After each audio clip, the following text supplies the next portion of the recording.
bastion and counterscarp. Trees and bushes crowned the wall, and above again towered the lofty houses, on whose massive beauty time has only set the hand of approval. The sun was hot, and we were lazy.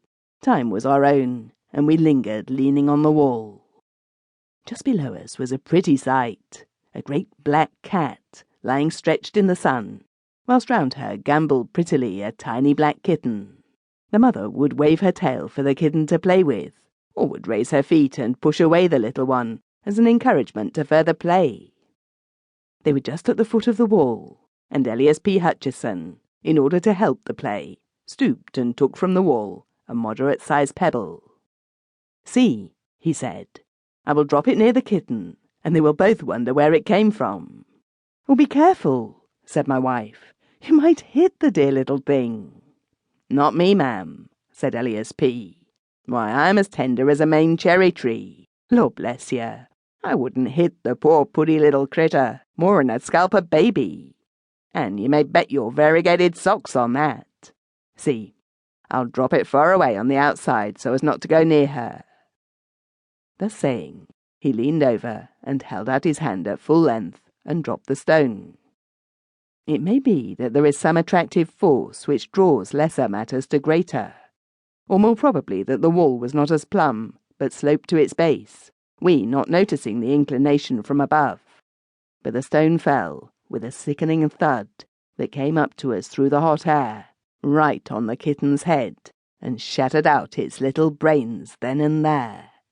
The black cat cast a swift upward glance, and we saw her eyes like green fire, fixed an instant on Elias P. Hutcheson, and then her attention was given to the kitten, which lay still with just a quiver of her tiny limbs, while a thin red stream trickled from a gaping wound.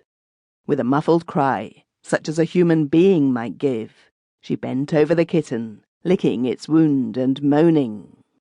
Suddenly she seemed to realize that it was dead, and again threw her eyes up at us.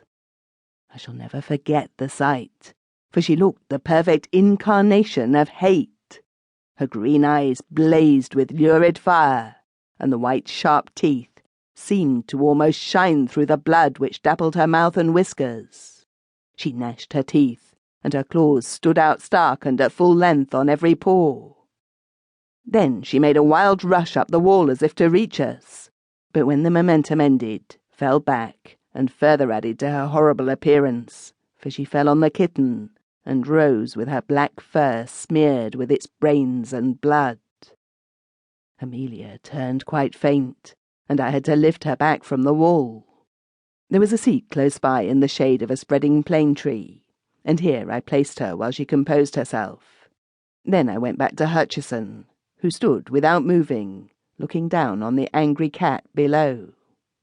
As I joined him, he said, "Well, I guess that are the savagest beast I ever see.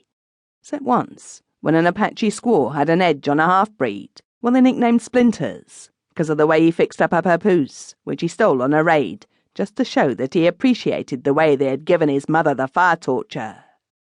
She got that kind of look so set on her face that it just seemed to grow there. She followed Splinters more'n 3 years, till at last the braves got him and handed him over to her. They did say that no man, white or Injun, had ever been so long a-dying under the torture of the Apaches. The only time I ever see her smile was when I wiped her out. I came on the camp just in time to see Splinters passing his checks, and he wasn't sorry to go either. He was a hard citizen, and though I never could shake with him after that papoose business, for it was bitter bad, and he should have been a white man, for he looked like one, I see that he got paid out in full. Darn me, but I took a piece of his hide from one of his skinning posts, and had it made into a pocket-book. It's here now." And he slapped the breast pocket of his coat. Whilst he was speaking, the cat was continuing her frantic efforts to get up the wall. She would take a run back, and then charge up, sometimes reaching an incredible height.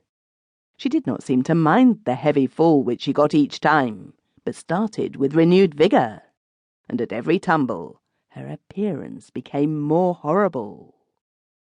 Hutcheson was a kind-hearted man.